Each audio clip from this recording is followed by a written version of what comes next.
Hi guys, I was just trying to explain a problem for one of the students, and I tried to do it all in messaging in a Blackboard message, but once I send it off, I guess somehow it didn't read it right, so you might have got a kind of messy message. Okay, so I'm just going to go ahead and quickly make a video explaining it. Let me first say that I really do prefer you guys ask questions from the homework. Even though homework you're not going to be graded, but remember all your exams are going to be very similar to your homework, even though the turning assignment problems are also similar to the homework. But because they're turning assignments, you will get graded on them.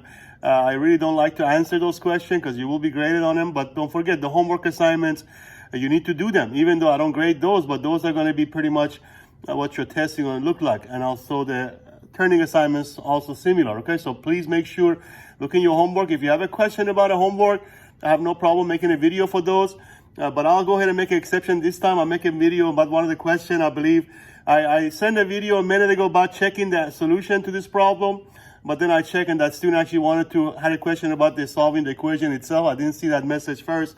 So I'm going to go ahead and work this one, but please make sure from now on, if you have a question about the problem in your turning assignment, look in your homework. Actually, I suggest you do the homework before you worry about the turning assignments, because the homework is probably one of the most important things. Yes, turning assignments, you get credit, but the homework, all of those problems are going to be something you need to worry about for your exam. And also, if you see a problem in your turning assignment, you have a question, go look for something.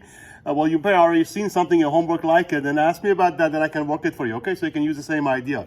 Because I don't like to answer questions on turning assignment, because those you'll be graded. Anyway, this was the problem from section 1.6. This is the one in one of your turning assignment, well, turning assignment number 1.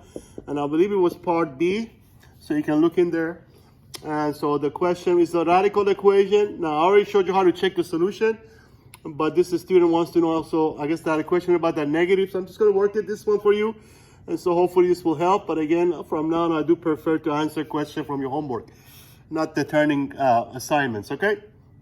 So now actually here you can do two things. First of all, to solve any radical equation, you have to make sure the radical, the square root here, is all by itself. You cannot square both sides before you isolate the radical. You can actually, in this case, you can actually move the negative square root to the right, make it nice and positive, and also isolate, and then move the x to the left. Or you can move the 4 to the right, and then remove the negative. I think most systems will remove the 4, so I'm going to do it that way. But there is another option here, okay?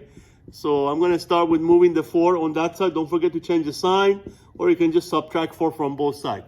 And now we square both sides. In this case, actually, you don't have to remove the negative, because once you square negative, it becomes positive anyway, so you should be okay. But if you didn't have to square it, if you wanted to remove the negative, of course, you multiply both sides by -1, right? But in this case, it doesn't matter, since you're going to end up squaring.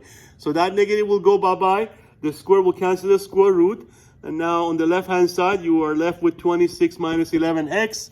On the right, of course, don't forget you have to work that by FOIL method, x minus 4 times x minus 4. I'm sure all of you know how the FOIL method goes, so I'll let you check the work. But once you work it out, you should get something like x squared minus 8x, and then plus 16, okay? That's what you should get once you do the FOIL method on a square x minus 4. Now, because I'm going to use the zero factor property, factoring is usually the quickest way to solve this. Is, of course, a quadratic equation. I'm going to move these two terms to the right, get our 0. In this case, it's more convenient to get the 0 on the left. So we'll subtract 26 from both sides to remove the 26. And also, we're going to add 11x to both sides to remove the 11x. So we can have, in this case, our 0 on the left. Doesn't matter which side you have your 0. In this case, it's more convenient to have the 0 on the left. On the right-hand side, you have x squared minus 8 plus 11, which become plus 3x.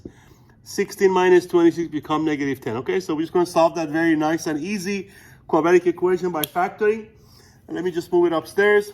And now, since I already showed you how to check it, I'm not going to need the original equation, but the video that I sent you a minute ago, maybe an hour ago or so, that one had the checking part, okay? Because I thought that's the only problem the student had. But anyway, so now I'm just going to move that upstairs. That one, of course, factors easily. So you want two numbers. Their product is -10. Their sum is 3, which should be plus 5 and minus 2. Product is -10. 5 times -2. And also plus 5 minus 2 is positive 3. Which means from here, either 0 is, this is called zero factor property, which is what we learned in section 1.4. So either 0 is x plus 5 or 0 x plus. So now we're just going to move the 5 over so we can isolate the x, which of course don't forget to change the sign. Either x is -5, or of course, as -2 comes to become +2, or x is 2, or 2 or x. Doesn't matter which side you have your x, which side you have the number.